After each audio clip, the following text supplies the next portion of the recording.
Welcome to another interview series that is all about what took place in the swing dance world in the 1980s. My name is Eva W. Burak. I'm here in New York City together with Margaret Batiuchok. Tell me your last name again. Batiuchok. Yes. So I am happy to be here with you, and I've been talking to some of your colleagues, some of the other New York dancers, and is it one name that keeps coming up? It's your name. It's like, check that with Margaret, check that, she was in here, da da da. So it seems like you were in the very fabric of what took place. And now we're focusing on the 80s, but I want to take us back a little bit to understand where you came in to the dance. What happened? Yeah, your dance background. Where did you start? And where did you fall in love with the Lindy Hop? Can you take us there? Yeah, my parents danced, so I loved dancing. I just loved twirling around in the living room, turning. And my father was a great dancer. And he was actually a heart and lung surgeon, but he danced really well. He loved music, and it was like a Renaissance man. And so he'd do the polka with me and fly me around. And he also did great waltz and foxtrot. And he danced with my mother, and she liked to dance too, but they weren't like, she wasn't as fanatic. She loved it, but because he was so good. And then I didn't dance in high school because it was in the 1960s, and it was freestyle dancing. So you go to a dance and you just dance, but separately or a slow number. But so in 5th grade, I did a ballroom dance class with I think 4 weeks, one dance each week, like waltz, foxtrot, Lindy, and cha-cha maybe. And so after that, I didn't really use it, except we had a summer house and they'd have dances for the teenagers when I was like, not a teenager yet, and I always wanted to go. But then by the time I was that age, they didn't dance anymore. So I came up kind of in a dry dance period. Then did you grow up here? Yeah, I grew up in Queens, in Flushing. Okay. Yeah, and so I went to a private school, and they had square dancing in in a class, in a recess or in a special thing, and they had just some little programs, but not really. And so then I went to college. I went to Mount Holyoke pre-med. But then while I was there, I loved blues music at the time, and I saw the Alvin Ailey Company perform there. And so they were dancing to the music that I loved, and I was like just totally amazed, the way they moved their bodies. And so I took the modern dance class they offered as a gym credit, but I didn't like it. It was Graham-based, but then I dropped out of school and moved to Cambridge. And in Cambridge, I saw this dance company, the New England Dinosaur. It was Toby Armour, and that was like conceptual dance. And I was very attracted to that as well. What kind of dance is that? Well, a dance that kind of meant something rather than like Ailey. It was kind of like dancing to music, and or ballet is like a story, but it's mainly form oriented. But like the other modern dance was conceptual, where it was like kind of like current performance pieces, but the precursors of that. And so I also was attracted to that. But then I moved to Minneapolis to visit my roommate, who also had just dropped out, and she was at the U of M. So I stayed there for 2 years working in this natural foods cafe, and we were a collective. And so we did, I was doing that for 2 years. But then I decided I wanted to dance, because there was a cafe that had music every night.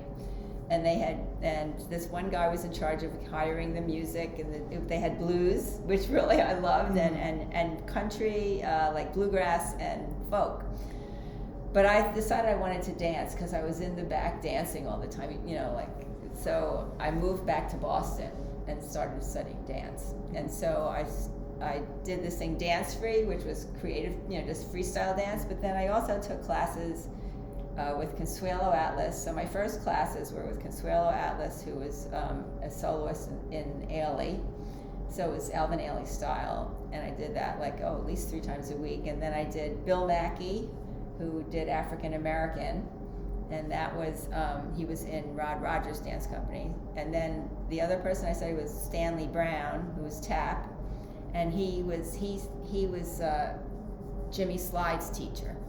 He was old, and he was in Boston, and I would go up there and do the tap. So, years later I realized, okay, all my influences in dance were like African American teachers. Not all, but I mean, like, those were the ones that I really focused on, that I really loved. And then I also took, with Liz Rosner, she was doing modern dance, and she had studied with Donald McHale and Bella Lewitsky. Anyway, she had gone to CalArts, and I did the American Dance the American, what is it called, Dance something or other program at Connecticut College once that summer, and studied with Daniel Negrin, who he taught vernacular jazz, Charleston, and this and that. And my cousin Mickey did a great Charleston. She was a great dancer. So I kind of knew Charleston just from following her and seeing her. And so I kind of had a knack for that. So I went, so then I applied to CalArts. And so I went back to college as a dance major. I got a BFA in modern dance and choreography. And there, Gus Solomons was the dean, and he was in Gus Solomons was in Merce Cunningham's company, but he had his own company. And Donald Byrd, who was a really great choreographer, I was in his pieces too. And I studied ballet there. I mean, I didn't start ballet till I was 20, but then when I moved back to New York, I didn't know what to do, and so I thought I would. So that all that taking you before coming back to New York, no right. No swing dancing yet. No swing dancing. No Lindy, no swing. Except when I was at CalArts, if they'd play swing music, I kind of could fake it. I mean, I could do it from like that 5th grade class of slow, quick, but that's about it. But I could still do that, and I would dance with Donald Byrd and different people, and my ballet teacher says, boy, why don't you dance like that in ballet class? Because I loved it then, So anyway, so then I came back to New York, and I went back to pre-med at NYU. Because I thought, well, I didn't know, I tried a few auditions in modern dance, and I wasn't getting anywhere. I thought, okay, I'll go back and be a physical therapist. And I volunteered at Bellevue, and then I thought I'll be a doctor instead of a therapist, because they're the ones that create the programs, and I wanted to be like the ones creating the programs, not the ones just following the orders. And so I went back to NYU pre-med. So I was walking to school every day, and I'd have to pass this club that had big windows, and it was called City Limits. And people were dancing, and I'd see them. And I started going in, and I would go in every night, and like I was like doing really well at school, like I was getting A's and everything in all these pre-med courses, but I was like, okay, I really got hooked, and I decided to I would go there 5 nights a week. Was that like social dancing? Yes, or social taking dance. classes? No, social dancing. Social dancing, country western. It was like the 2-step and swing, and polka, and like a mix of dances to country western, live bands. And it was on 7th Avenue and 10th Street. And what year around? Where that were was we talking? Maybe in the 80s. It was like 1980 to 82, possibly, or 81 to 83. I graduated CalArts in 78, and then I, after spending 5 years away from school in Minneapolis and Cambridge studying dance, but then I came back, and so I was doing that, and then they started having swing once a week. So they had swing on. And they're all live music in this little club, and they. What was the name of the club again? City Limits. Okay. So it was on 7th Avenue and 10th Street near Sheridan Square, and so that's where I met George Lloyd. And actually, I used to dance with this other dancer there. Was he a teacher there, or just a dancer? No. It was all social. I didn't do any classes until like after I was teaching and won the Harvest Moon Ball and stuff. So you and George go back. Oh yeah,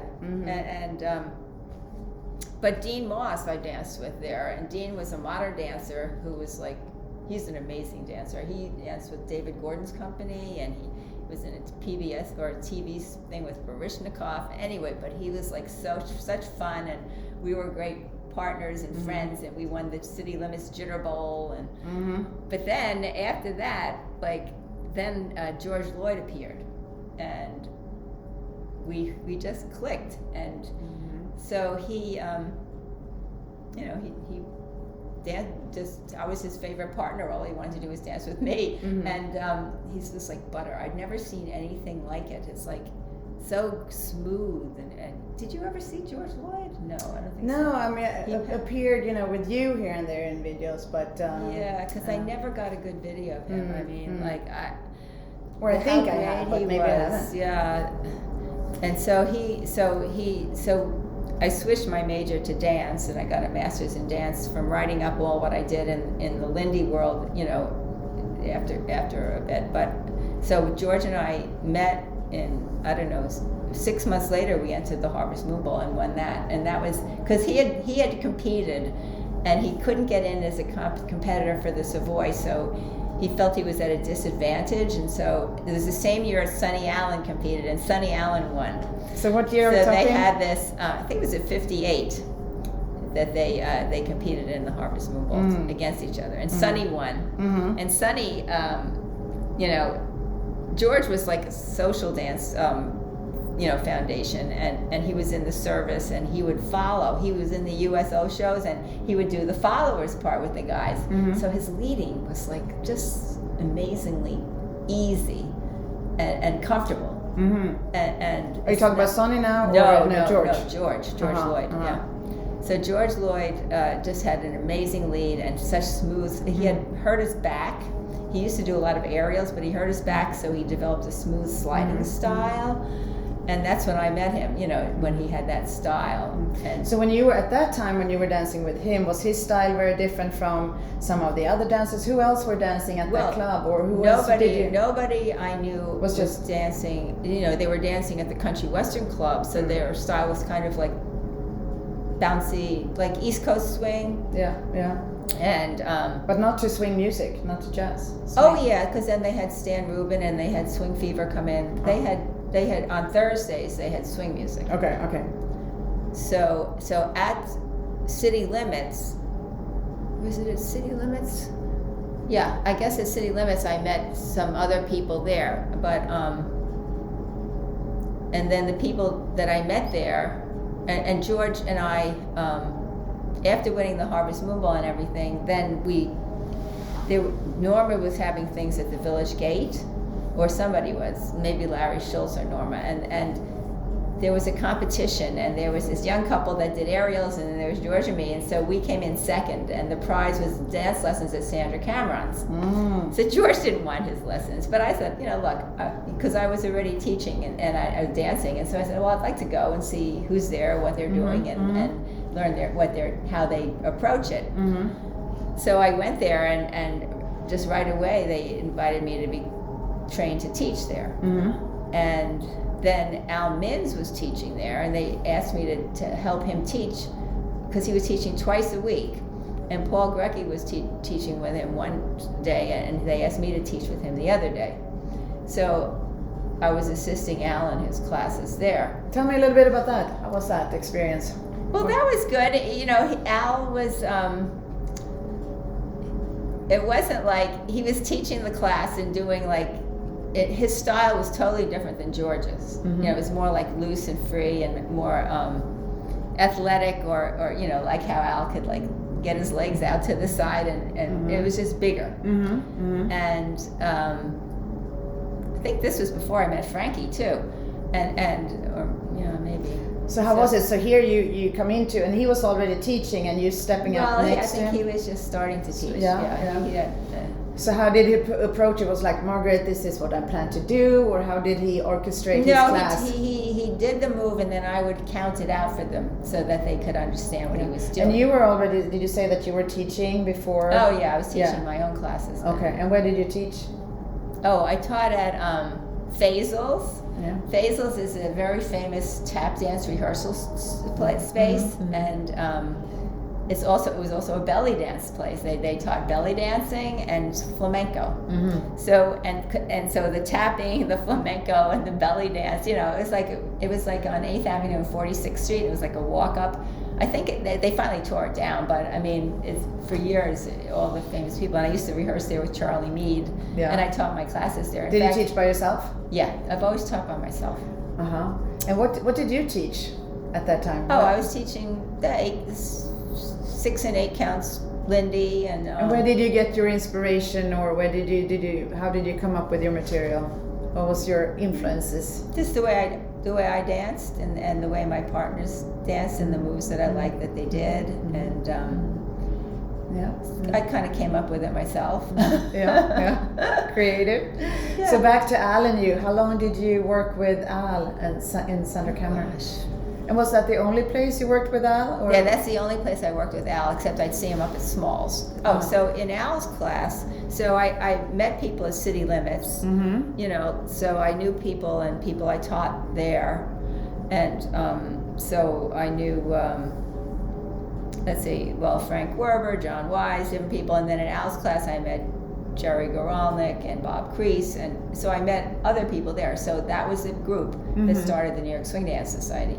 So did you say you met them at Sandra Cameron? I met them at Sandra's, and I met the others at City Limits. So it was from 2 places, because at City Limits, Paul Grecki was teaching, and I think his wife Carol was one of the board members originally, and then also other people would come to City Limits too. So City Limits for me was like a foundation of my dancing, and then I went to Sandra's, and then so then also at Sandra's was Larry asked me if I would be an understudy in Norma's group. Yeah. So I would go to all their rehearsals and learn what she was doing in her, Norma Miller jazz dancers. So the dancers there. And this happened around the same time? Pretty much the same time, and probably 84. Let's see, I won Harvard's Movable in 83, so it was after that. So it must have been 84, because we founded the Swing Dance Society in 85. Okay, now it's a lot of things going on. You were busy. You were all over the place. I always am. I still am, actually. I hear you. That's what it seems like, yeah.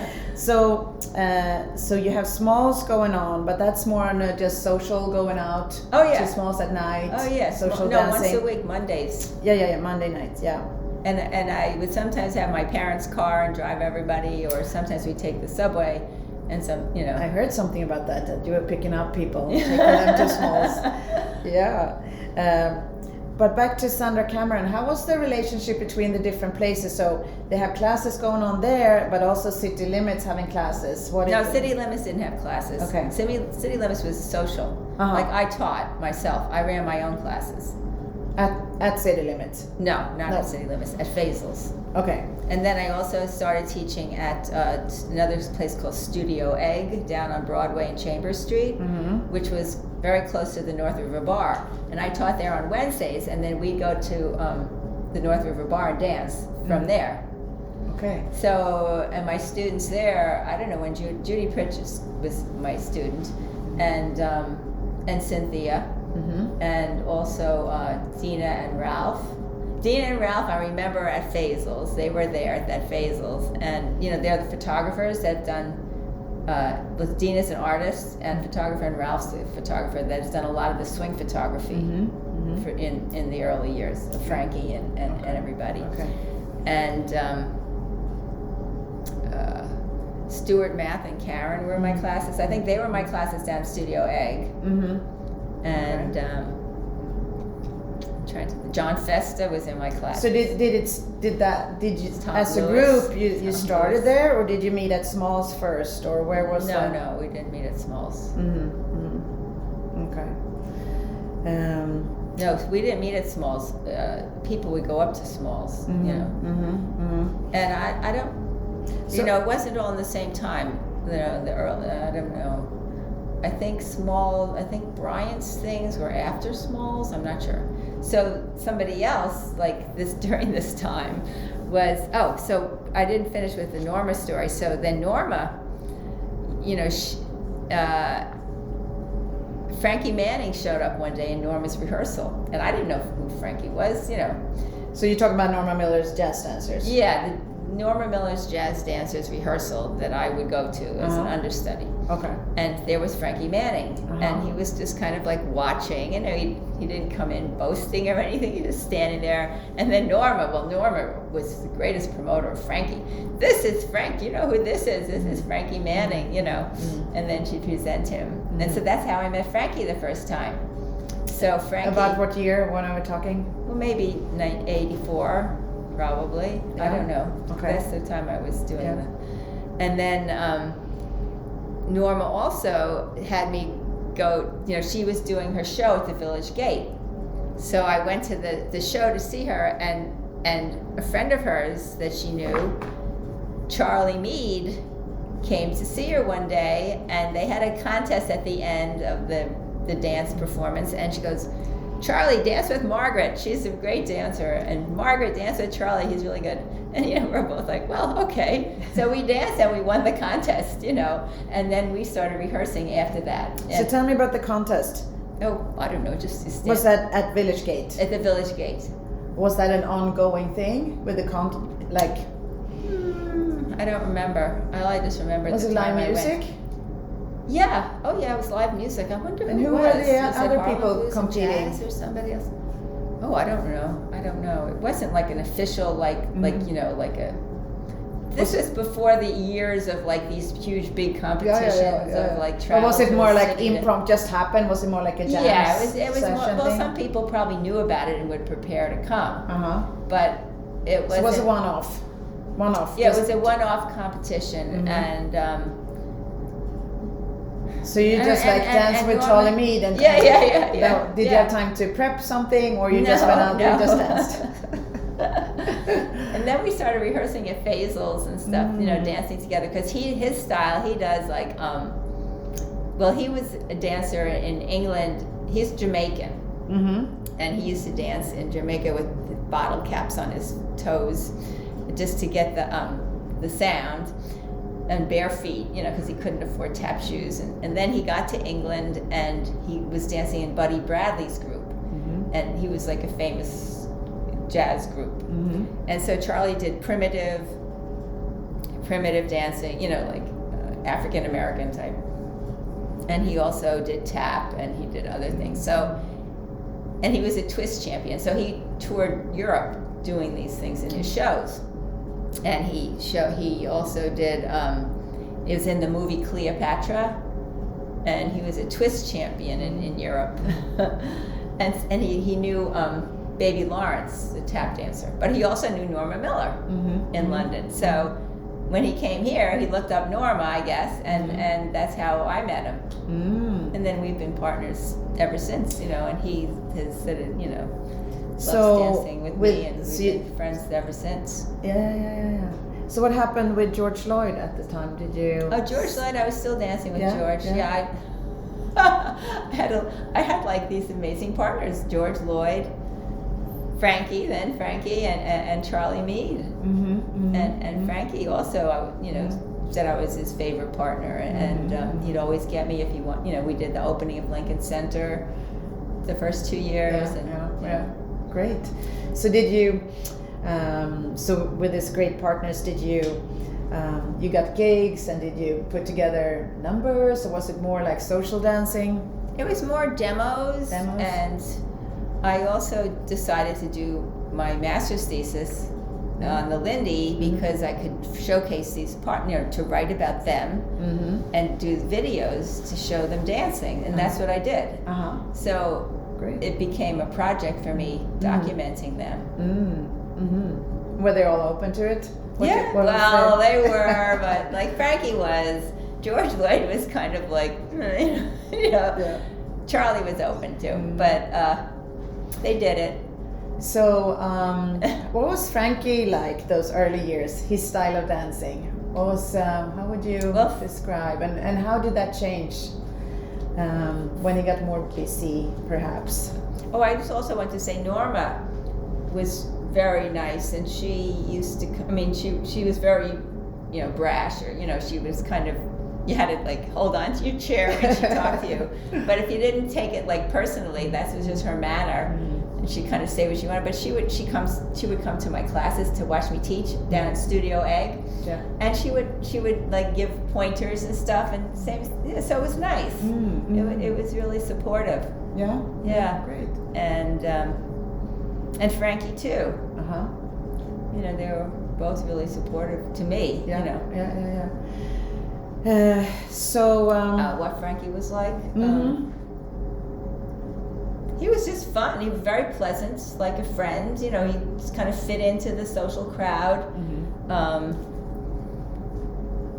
And he loved to perform. And you know, his dancing, what it did is it transformed dancing as I knew it, in terms of social dancing, to more of a performance dance. So he used the space, like he would you know, his dancing had steps that traveled and moved from place. So you had the stage. So his dance floor was a stage rather than just the spot on the floor.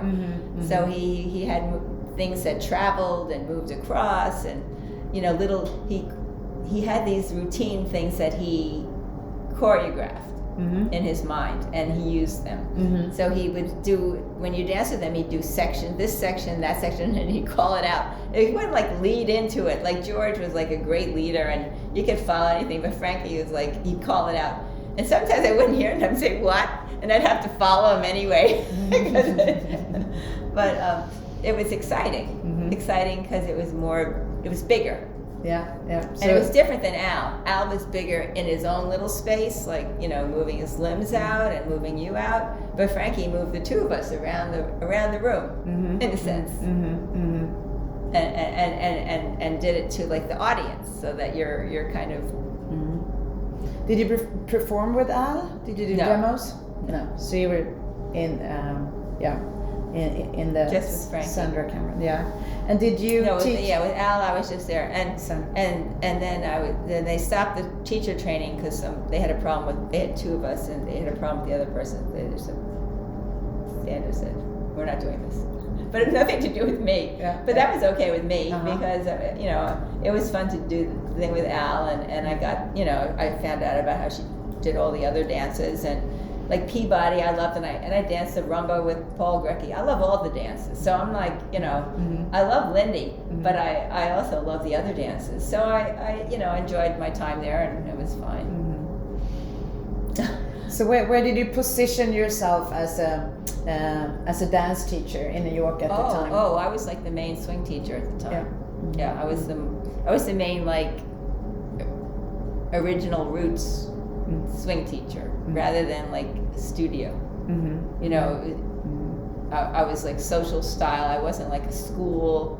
Did you rent space? Yeah, I rented space. Yeah. And people then studied with me. Yeah. Oh, great. Yeah. And I, you know, many of the people that studied with me went on to be like the foundation of the swing movement, you know. Great. Like, so where does New York Swing Dance Society, where did they come out? What did they come out of? Okay, so Jerry Goralnik, who I met in Al's class, and then other people that I knew from City Limits. Well, Jerry lived on the next block from me, and he said, you know, why don't we have a dance downtown? We were going up to Smalls all the time. And I said, well, that sounds all right. And he said that he thought maybe the Cat Club would be a place that we could rent. And he said, let's go over and talk to the guy. So Cat Club, what kind of club was that? It was a rock and roll club, big club. And it was nice because, have you ever been there? Yep. Yeah. So it had like, it was like a, what do you call it, kidney-shaped dance floor in a way, and it had a little bit of a balcony, like just you go up a couple steps and you seated area around, and a nice stage. So it was kind of moved in, but you could move around the floor. And so it wasn't like a big box. It was more rectangular, long, but wide enough. And you know, we started having dances there. And Jerry said, "Oh yeah, you could teach the class every weekend," but that never happened to lure me in. Yeah. But anyway, I was game to do it. But did that happen before New York Swing Dance Society? That was it. That was it. No, there was nothing before that. That was the first thing about it. There was no New York Swing Dance Society. So we looked at the club. And then we asked people. We decided we wanted to, do it with a group and get people in order to afford it to contribute to put like $35 in. So it was like a membership to be part of of it. It wasn't exactly like a membership yet, because it was more like a thing that was going to happen. So if you if you invest your money, you'll get it back when we make enough, in order to have a dance. And so there were other people who were also interested, like John Wise, Frank Werber. We got our friends, and Michael Clancy and Pat Porter, and and me and Jerry and Bob Crease, who did a lot of the writing. He did the whole journals on footnotes, about, he researched the old Lindy hoppers, and he really contributed a lot.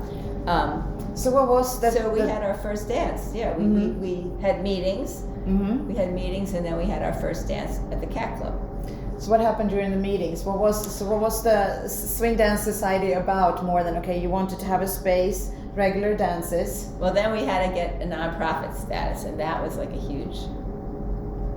lot of work. But then the history part, you were always taking care of the history and trying to incorporate that in the society as well? Oh yeah, well, when we started Smalls was still going on, and we wanted to have a dance downtown too. So we weren't like trying to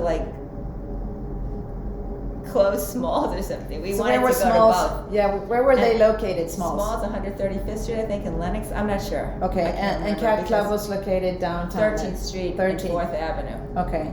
So the Cat Club was a big, huge space, and Smalls was a small club.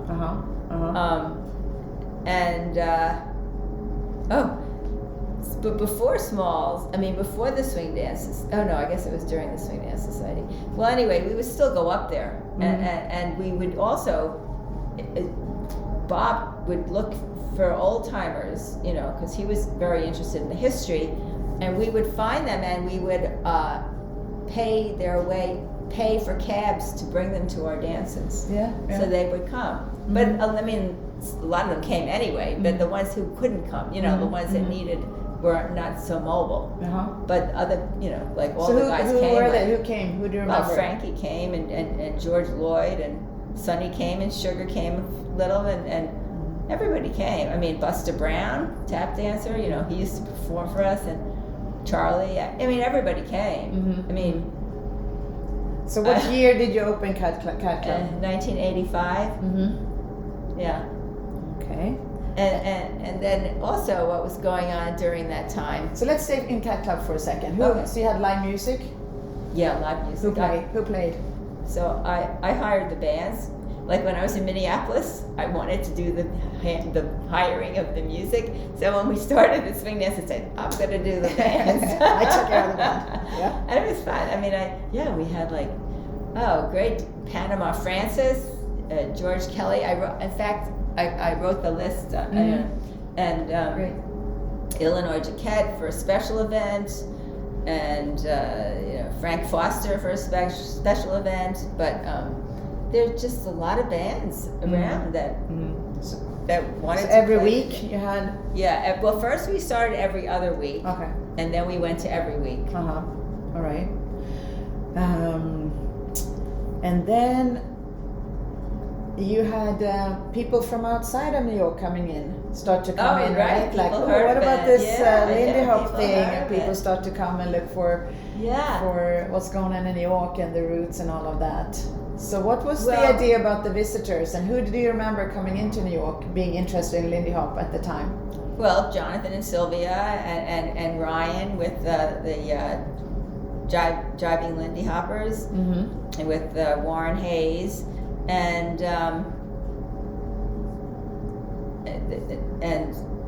what did you call your the Rhythm Hop Shots? Or do you Rhythm remember Hop Shots, yeah. the three Vikings? Do you remember Lennart and then they would the come. three of them coming? I remember they came, but that was before this. That was before the Swing Dance Society was founded. But that was after I won Harbor's Moonball. I think it was in '84 or something. Yeah, something like that, I believe that. Yeah. So what was your impression of all these people? Do you remember any specifics when they come in? And did you share? Was it like collaboration? Well, Leonard and Anders and Henning I met at the Red Parrot.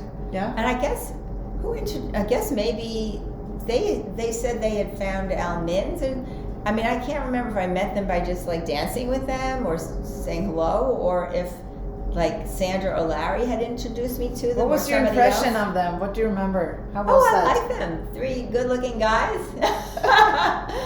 A single woman. Yeah, it was fun. I took them around in my mother's car. Yeah? Where did you go? Okay, so I remember I gave them a tour, and then I also took them. I was performing a country western demo in Brooklyn at Coney Island, I think.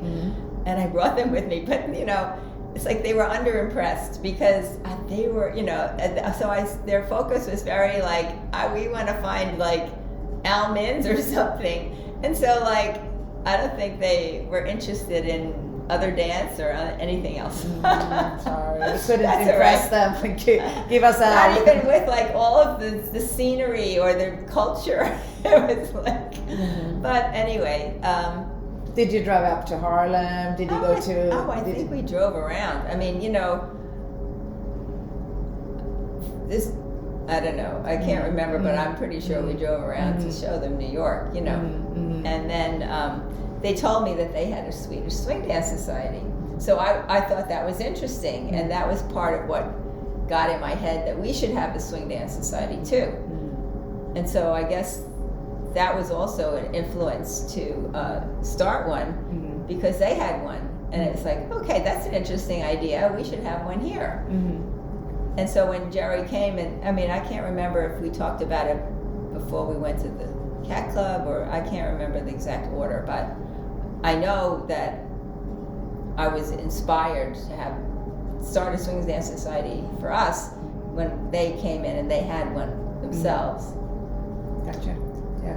And then also Aaron and Steven. So this was interesting too. And I really liked dancing with Ryan. Then we kind of hit it off. And so Bryant Dupree. Okay, so there was the North River Bar was a place that people danced downtown also. Now Smalls eventually closed, but Al Cobb's band was playing at Northern Lights, so I would go up to Northern Lights on Mondays. So that was another club. That video, Frankie and Norma, that was at Northern Lights. And did Northern Lights replace Smalls? Yeah. Okay. It replaced it because it's the same band. Yeah. It's kind of like Al Cobb's was the force of like the band, and then he got the other place. And then later on, Harlem Renaissance Orchestra had Lucy's and Willie's, and they moved around to different clubs because that was their band, and they presented nights. At that point, I was kind of busy, and I didn't make it all the time to those. I went occasionally, but in the early years, I would go to Smalls and. So how many nights a week could you go dancing at that time? Well, that was still on Mondays. And then the Swing Society, when we started, was every other Sunday. Now, Bryant had dances, but Bryant Dupree, B-R-Y-A-N-D-A-N-T, he had a building downtown there where he decided, he's a drummer, and he decided to have parties, swing parties. And he also was my student, and so was John DeCesare and his band. So Bryant had these parties. They were kind of like, what do you call it, prohibition, not prohibition, but like secret parties in this building. and he had a big space, and it was such fun. You know, you'd go down the basement, and it was like a bank vault or something. And so I remember Ryan went, you know, like some of the out-of-towners would come with us too, and they were like really fun. And then Bryant decided to get a space, and he got the North River Bar down on Canal Street area on the west side. So the North River Bar was a place, and then my students would go on Wednesdays from their class downtown to the North River Bar, and so that was on Wednesdays. So the North River, but Bryant, he had like a bass. They had a guitar, bass, and drums, and he would have these great musicians come to play with this band, you know, with the backup. And he'd have like, oh, I can't remember. He'd have Spanky Davis and just like big names. Was it Buddy Tate? I don't know. He had like just amazing musicians come. And so I would have my birthday parties there. I've got films of me dancing with Frankie and George Lloyd. George Lloyd used to come, Frankie, and Tom Lewis. He was my student at the time, and we'd dance all the time. I just loved dancing with him. And it was just fun. And my students would go, and it was like, that was like the kind of center. And then the Swing Society was like a big dance, you know, that was like a party. So people would walk into the Swing Society, and they hadn't seen anything like that before, and it was like being transported into like heaven or something. This big place with a band and a nightclub. But and out of the Swing Dance Society came Big Apple dancers. Oh no. Well, okay. The Swing Society was founded in '85, and I think in '87 we decided to have the New York Swing Dance Society Performance Group. So that was not. That's what it was called. And I was in it, and I was in it with my friend Donald Young, who was a dancer in the American Dance Machine.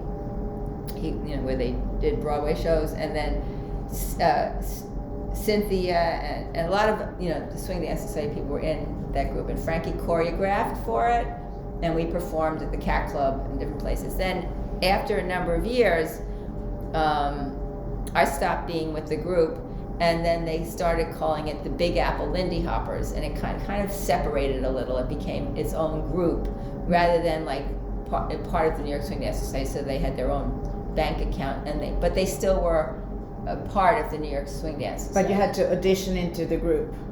Yeah, you had to. You would audition. Yeah. But Frankie was the leader, and Frankie did all the choreography. How was it to train with Frankie on a regular basis? Most of us had him, you know, a little workshop here and there, but you being... Yeah, it was nice, and I used to, you know, and just to dance with him all the time, you know, it was fun. But socially, we were going to have, like, I was going to choreograph for the group, and Teddy Kern was going to choreograph for the group, but then when Frankie started choreographing, people wanted just to keep Frankie. So that was a little disappointing to me, but still, it was still great. Oh, you want Frankie? Yeah, right. So, but anyway. Did he perform with the group? Yeah. Where did you perform? He performed at the Cat Club and a few other places. I don't remember exactly.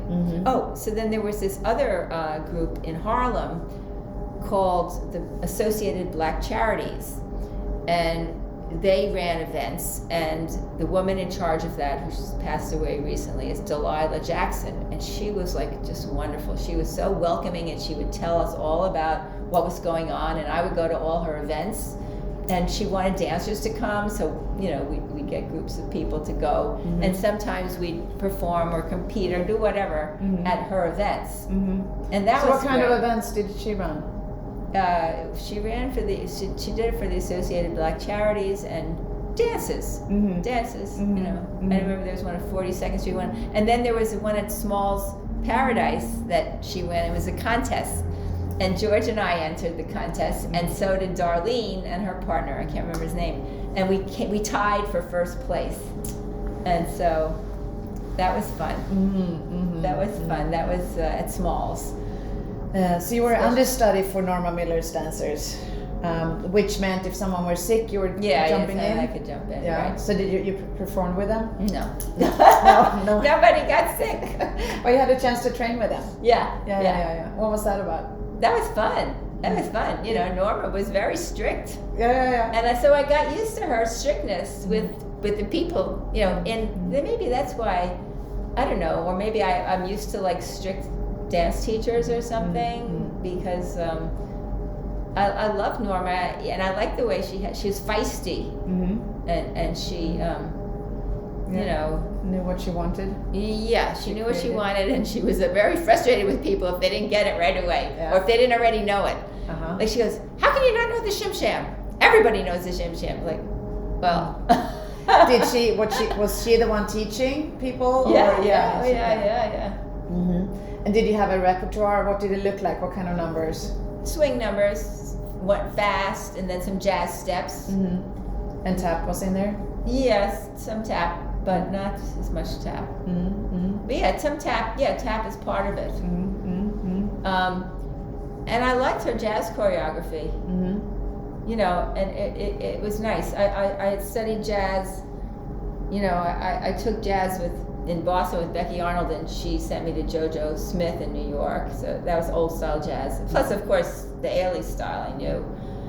And I was studying with Phil Black in New York, tap and jazz, and he was great. He did like Broadway style, but really good. But he was also kind of like that. You know, you kind of dive in, and you know you're not going to get any help, and that's how you learn to swim. You know, so Norma kind of went along with that tradition in her, you know, energy. But I like the style, and I like the lines of that old style. You know, it's different. You know, and Luigi I studied with too. He was interesting too. But anyway, I like jazz dancing, and I enjoyed that. And it's all like so related to swing. Right. And the So did you have a partner as an understudy? No, I didn't have a partner. So that was bad. And what about Mama Lou Parks? Oh, Mama Lou Parks, yeah. She was having her rehearsals up in Harlem, I think 125th Street maybe, or just off there. And because she when did she start and when did she finish? She kept, you know, she was a separate thing from the scene at that time. She wasn't like part of the swing scene. How did her style separate from what you guys did? Her style was that performance style, and it was all routines. So no social dancing? No social dancing, except her dancers, some of them could do social dancing, but some of them couldn't, or they were just doing that. And she was great in that she trained a lot of people in the community and stuff, and she would ask George and I would go up there to help them work on the social style. And where is up there? Where did they work? I forget exactly what street it was uptown? on. Yeah, George drove me up there. I didn't have a car at that time. I don't think. So you got invited to work with them? With George, yeah. On the social side of things. But, you know, it was very casual. But I would see their routines, and then I saw them perform. And then when George and I won the Harvest Moon Ball in '83, she asked us to judge at her events. She had her own Harvest Moon Ball, so she asked George and I to be judges at her. So I think for 2 years I judged her events, but George didn't. He didn't want to. George was like, you know, finicky. I mean, not finicky, but he wasn't interested in all that. So what kind of do you remember something? Can you explain? Tell me about her Harvest Moon Ball. What was that about? Who participated? Well, a lot of her dancers, like I think Darlene and Clyde. How many dancers did she have? I actually have the program. Gosh, I should have brought it. She had, how many dancers did she have? 10 maybe? So those were the couples who competed? Yeah, maybe they were mainly the couples. And where did they perform? Well, they performed it. She got some performance things. Gosh, I've seen videos of her performing at different places on stages. I don't remember. Did you go and watch their shows? No, I didn't go. But I did go to her Harvest Moon Ball, so I'd see them there. And I did see them perform. Maybe it was at the Village Gate. Could it be there? If you compare their way of dancing, okay, so they performed, it wasn't social dancing. What else can you say about their way of dancing at the time? Did they some do of it was only comedy. Some of it Yeah? was comedy. Like she would fall down, you know, and kind of be like heavy and you know, whatever. You know, it was some of So it she was comedy. in the numbers. Yeah, she was in the numbers sometimes. Mm-hmm. And yeah, so it was like a real performance. It wasn't like just dancing. It was a show. A show. A show. Yeah. And that's why they weren't kind of integrated into the social scene. My background's mainly the social scene, and you know. Right. Right. I mean, I guess I, you know, see the other things too. So what's your how do you feel the dance have developed since, you know, back in the 80s and over the years, and of course it's totally different today. What's your take on it? What's your feel for it?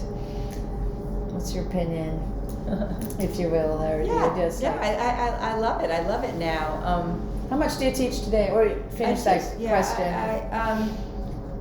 I think that the styles have changed, but in a good way. When I started, a lot of people didn't know how to dance, and they would copy somebody, or you know, they kind of didn't feel it, but they had a great time. I mean, it was just kind of more basic, and it was before like competitions.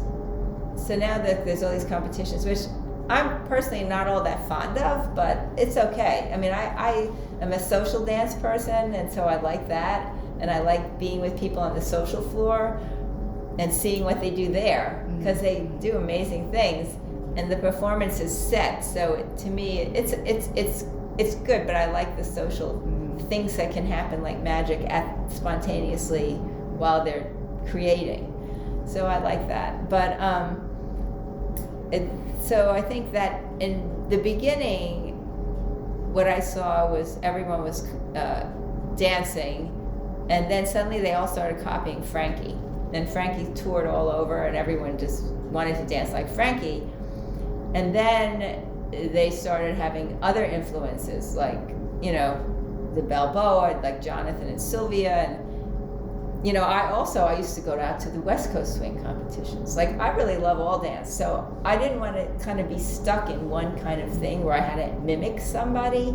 I wanted to like have my own aesthetic and liked that. So you always kept open to different styles? Yeah, like I loved doing different styles. Like in Dallas, they did this push, and in South Carolina, the shag.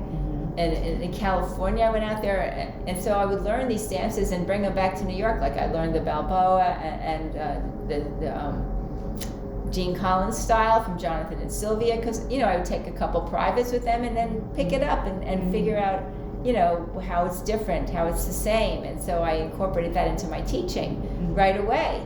So I wasn't only doing like George Lloyd or Frankie. I was doing, you know, the Dean Collins or later Hollywood style, but in my own way, you know.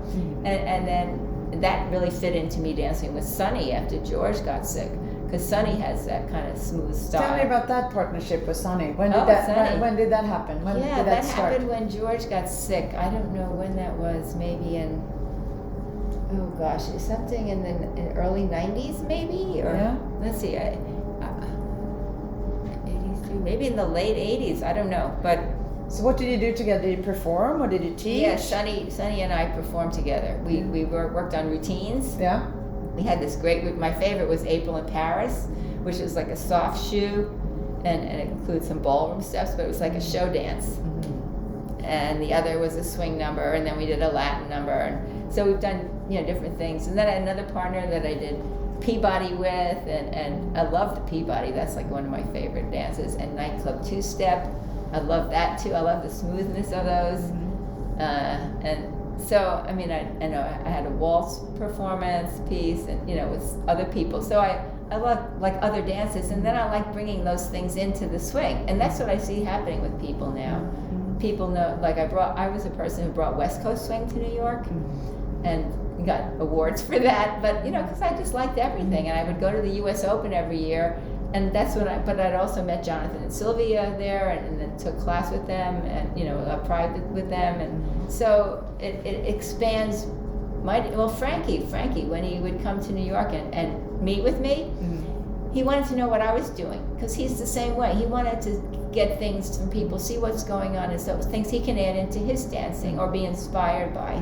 So it was kind of cool, you know. So I would go to I went to all these different places and got dance things from the ideas from the other dances, and that's what I see is happening today, because like people now are doing Balboa. In fact, I was just in a Balboa performance group lately until I broke my wrist last year in July. But I mean, you know, I like doing other things too, but Balboa fits in nicely.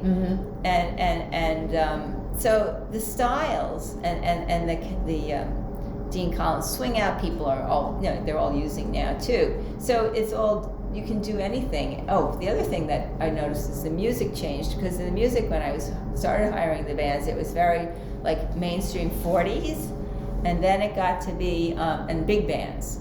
Then it started getting to be like R&B a little bit, like the influence of jump swing, and then there was like the neo swing, which I really didn't like so much. That was more like rock and roll oriented. And then it was then they started to have New Orleans influence, and that encouraged solo movement more, I thought. And the other thing was like the 30s music and the 20s, that kind of came with the Balboa, and that's popular now.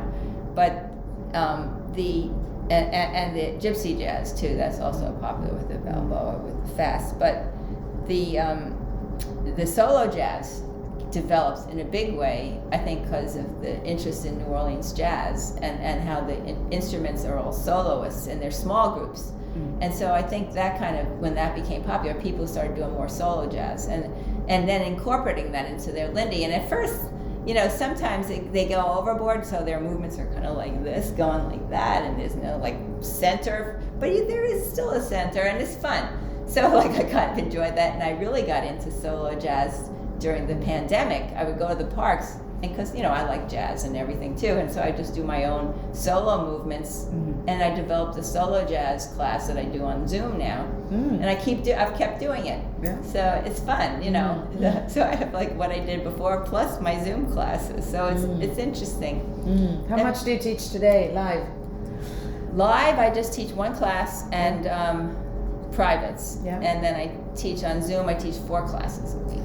And are you still part of the New York Swing Dance Society? Are they doing dances? What do they do today? No. The Swing Dance Society, all the early members, except for me and Frank Werber, stopped being involved. So like for the whole second half, like for maybe 15 years at least, I was the president, and it was just me. And I was running the dances, and it was great, and still having good bands and everything. But during that time, so many other things were coming up.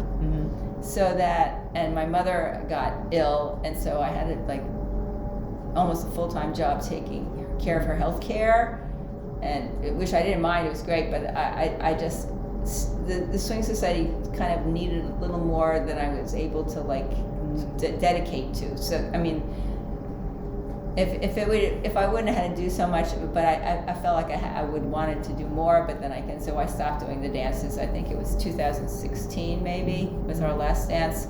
So you know, it's still a possibility, but I don't think, you know, at this point there's so many other dances and there's so much going on now that, you know, it's not necessary. When we started, it was like really necessary, and it was like the only thing in a way. The only big dance, and it was the most exciting thing. And then, you know, even when I was doing it, we had so many different places. We had the Cat Club, then they closed, and we went to Irving Plaza, which was fabulous. And then we had Jack Rose and SOBs, and then the Croatian Center. Were you there when it was Savoy 80, I think, was there? When we used that for that, when I, you know, because we've done collaborations with groups, and so anyway, that was a huge place that held 1,000. But then we couldn't get enough people to come because it was a little bit on the west side, like over by the bus station. So then we moved to St. Jean's uptown. So it was hard for people to get to, or there were so many other things that I thought, well, you know, that's when we thought, well, there's enough going on. And the places you mentioned now, was that after Cat Club, or was it before? After Cat Club. They were all after Cat Club. Okay. But in terms of the style now, I love everything that people are doing, and I love watching people do the solo jazz. And I remember when I first saw that Ksenia, the one who's from Russia, I think she's from, I don't know, where's she from? I don't know. I just loved her dancing. And then she came to New York and danced at Midsummer Night's Swing. And there I've been, you know, I teach at Midsummer Night's Swing each year, but now it's called Summer for the City. And because after COVID, they just opened everything up, and they're having like a festival, and it's free. You know, so it's been quite a, you know. And you're still involved. Yeah, and it's great because I did this. I helped them start that in '89, I think it was, and I did '89, '90 with Frankie. Then, but I've taught there every year since then, and that's fun. That's great. So you're going strong. Yeah, I'm still doing stuff. I'm still out like every you know, as much as I can. You know, I have a few health problems now that I have to, you know, if I have something going, I can't go out. So then when that clears up, then I feel great, and then I go out a lot. And still giving privates, I heard. Yeah. That's wonderful. Good. So before wrapping up, Margaret, is it something you feel we haven't touched that you would? Oh wow. That feels like. I don't know. Let me look at my notes of what I thought I might say. I don't know.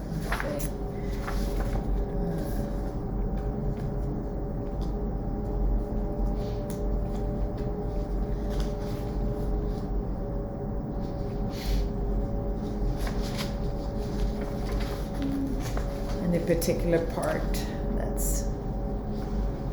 Oh yeah, I have to mention Al Legans too, and Calvin. My partners, who like basically I was a favorite partner of all these people. I was like so lucky, and their Gene Moss was like this fabulous dancer, George Lloyd, Frankie Manning, and then Charlie Meade and Al Legans. Al Legans was a generation before Frankie, and he would come to the Cat Club, and he would want to dance with me. And his dancing was like straight up and like, you know, old New Orleans type style, and the bouncy and very proper in a certain way. He was an old Savoy dancer. Yeah, he was the one in Muradain did interview and stuff. I think, I don't know, but anyway, he was great, and of course he was like older than Frankie. So when you say partner with him, what's the social dancing? Yeah. Partnering social dancing a lot. You know, like he'd come all the time, and Calvin Johnson, same thing. He loved dancing with me the ballroom style, but he wasn't like. The swing dancing wasn't his forte. It was like the ballroom. So he was so elegant. Do you know Calvin? He passed away, I think, a couple years ago now. But you know, he was Jamaican and very, very well dressed, and he made every woman feel like the queen when he danced with them, and it was just so smooth. So I just have to mention him, and Dawn Hampton, who I loved. Oh, and then we also hired tap dancers, and not hired, but had them perform, like at like Buster Brown, who I love dancing with too. So when they came to perform, was it like in the band break? You had some performances, or was it just like just demos? Like, you know, I do a demo with somebody, or like when the people would come in from out of town, they do a demo, or Buster Brown would get up and do a demo. We had Chuck Green, also a tap dancer, do a demo, and I had Joseph Wiggin come in and do something more recently. You know, just really, really great. When did Cat Club close down? Gosh, I don't know. I'm not so good at dates. I don't know what happened. Fine. You know, you could probably look that up on the internet, because that was a regular club. It wasn't only swing. We just had it on Sundays. And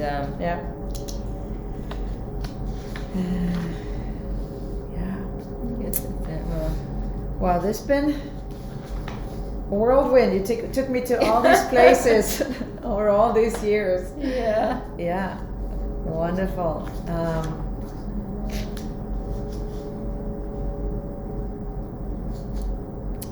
Yeah, I guess that's it. And then there was also so Peabody. I love the Peabody, and there was. Where did you learn that?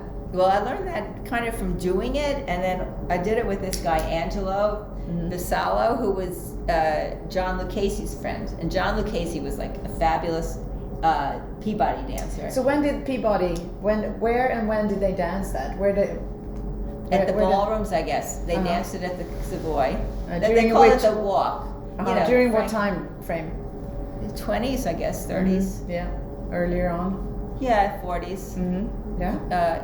They still dance it. I mean, I do. Yeah. Not many other people. Yeah, right. But I try to. I've been teaching, different people the Peabody, like the young dancers that I dance with, Ryan Groves I've been dancing with now, and he's great. He's a young guy. So how would you describe the Peabody? Jones. It's hard for you to demonstrate it, but how would you describe it? Oh, it's a walking dance. So the other thing I was going to say, these days people are getting into really fast music, which is cool, but it's okay. But I like the slower one. I used to love fast dancing. But at this age, how would you describe the Peabody? The Peabody is if you have a really fast dance, you can do a walk to it. Yeah. So you don't have to do a fast triple Lindy. You could just walk, and it just you're gliding around, and it's got weaving steps, and it's got little fast footwork in it too. So I did the Peabody with this other guy, Alex Trepp, who was a dance teacher. He used to teach at Phillips Studio in the Bronx. And that was like a social dance studio. It wasn't like stiff ballroom. It was just things you could use socially. And he'd show me his whole syllabus, and he used to love dancing with me too. And he'd take me to these places in New Jersey, and he was a great Peabody dancer.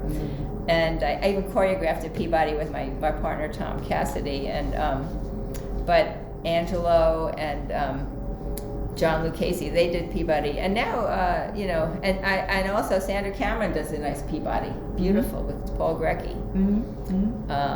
and Harold Newman, someone that used to dance with me, an old timer. He had just passed away, but he had the old vaudeville style, and he had like a nice way of doing everything. He did freestyle and Peabody and his own thing. Did people come and grab you and invited you to their places to teach you all, like a dance like Peabody that not so many people do anymore? Did you have a chance to? We just danced on the floor, and I picked it up. Yeah. But did you teach it? Did you get invited to places and teach it? Oh, did I get invited to teach it? No. No. Same with the two-step. I tried to get people to do nightclub two-step. People, they get so locked into this, what they're doing, and they don't. But I think maybe people are open to it now. I don't know. Now people seem to be a little bit more enthusiastic about other things. Yeah. They get so narrow. Yeah. But you can still add it in and do it. It's the same at the same time. Or just different dance. Do you lead as well? Yeah. Oh yeah. I've led my whole life. I like leading and follow. I prefer to follow. No, I prefer to follow if it's a good dancer. That's my favorite thing. But if it's a song that I like and I'm not dancing and I know what I would like to do to it, I'll lead. Yeah, sure. That's fun. Yeah.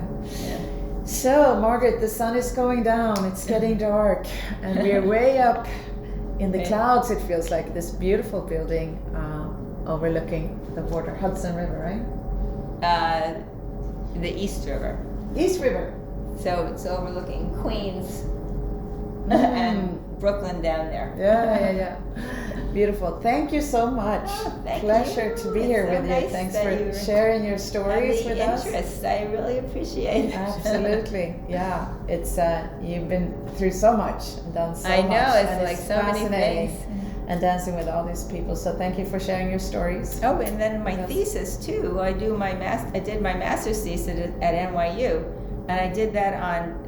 And I've done articles for different magazines, but the things that I promote in the focus of the thesis and of this award-winning article was that people had developed their own style, and the Lindy is what's great about the Lindy is that you can express yourself and do your own style in it, and you don't have to be a carbon copy of somebody else. And that's so what I did is I focused on people I was dancing with, like Frankie Manning, George Lloyd, Charlie Meade, and Tom Lewis, and they all had totally different styles, and they were all great. And so I wanted to say I did a little on the history and everything else, but also I did videos that are with it, that DVDs, and those DVDs are they're in the Lincoln Center Library, and I also sell copies, and they are showing the different styles of like Frankie, and describing them, and George. Like Frankie was more of a performance dancer and out there, and George Lloyd was more intimate and fluid and beautifully follow and lead, and just right with you.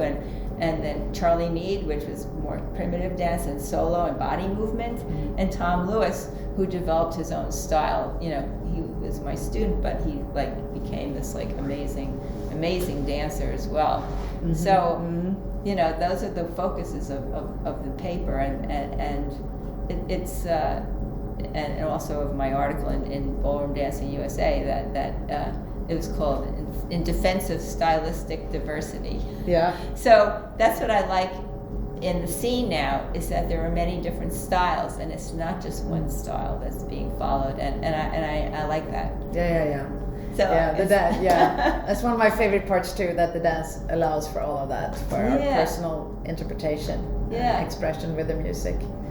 Thank you again, Margaret. It's been great. Thanks, Thank you so much. Yeah.